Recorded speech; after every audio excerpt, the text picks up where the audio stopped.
Sesudah itu ada orang mengatakan kepada Yusuf, "Ayahmu sakit." Lalu dibawanyalah kedua anaknya, Manasye dan Efraim. Ketika diberitahukan kepada Yakub, "Telah datang anakmu Yusuf kepadamu," maka Israel mengumpulkan segenap kekuatannya dan duduklah ia di tempat tidurnya. Berkatalah Yakub kepada Yusuf, Allah yang Maha Kuasa telah menampakkan diri kepadaku di Luz, di tanah Kanaan, dan memberkati aku, serta berfirman kepadaku, Akulah yang membuat engkau beranak cucu, dan aku akan membuat engkau bertambah banyak, dan menjadi sekumpulan bangsa-bangsa. Aku akan memberikan negeri ini kepada keturunanmu untuk menjadi miliknya sampai selama-lamanya.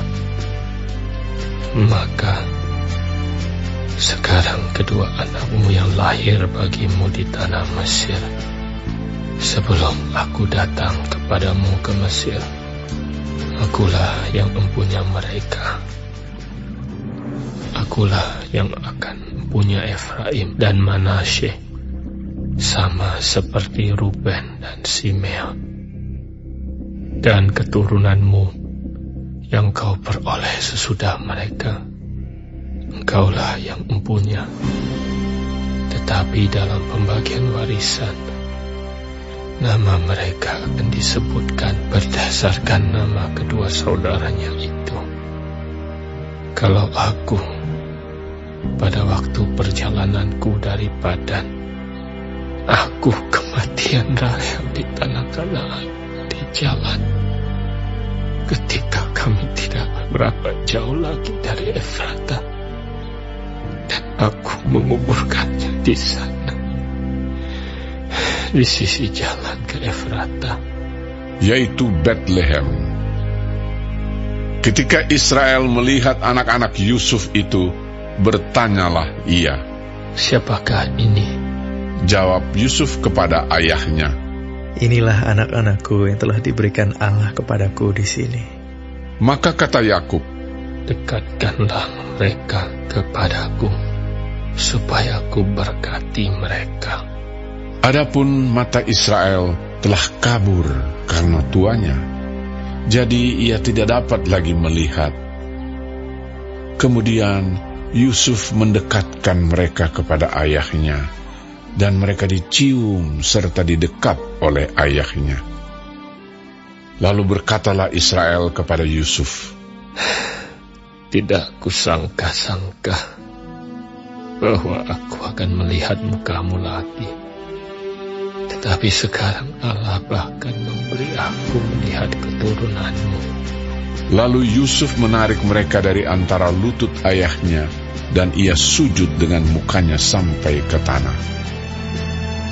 Setelah itu Yusuf memegang mereka keduanya, dengan tangan kanan dipegangnya Efraim, yaitu di sebelah kiri Israel, dan dengan tangan kiri Manasye, yaitu di sebelah kanan Israel.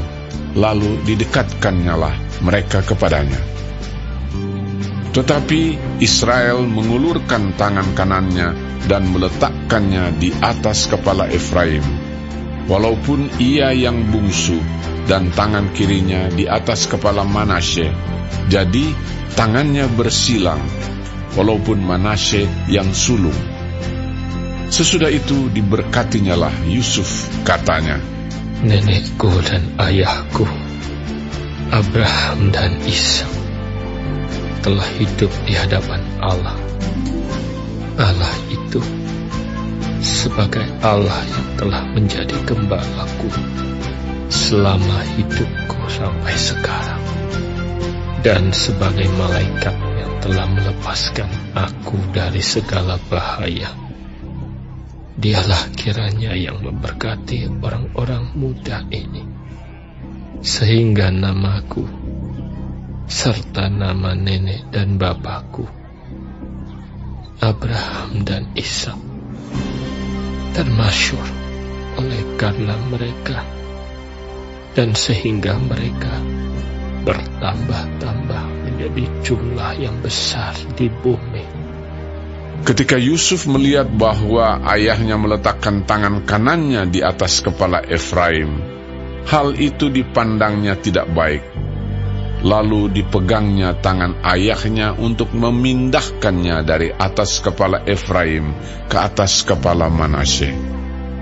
Katanya kepada ayahnya, "Janganlah demikian, ayahku, sebab inilah yang sulung. Letakkanlah tangan kananmu ke atas kepalanya." Tetapi ayahnya menolak. Katanya, "Aku tahu, anakku, aku tahu. Ia juga akan menjadi suatu bangsa, dan ia juga akan menjadi besar kuasanya. Walaupun begitu, adiknya akan lebih besar kuasanya daripadanya, dan keturunan adiknya itu akan menjadi sejumlah besar bangsa-bangsa." lalu diberkatinyalah mereka pada waktu itu.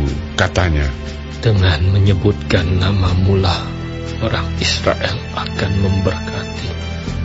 Demikian Allah kiranya membuat engkau seperti Efraim dan seperti Manasye." demikianlah didahulukannya Efraim daripada Manasye. Kemudian berkatalah Israel kepada Yusuf, "Tak lama lagi aku akan mati, tapi Allah akan menyertai kamu dan membawa kamu kembali ke negeri nenek moyangmu.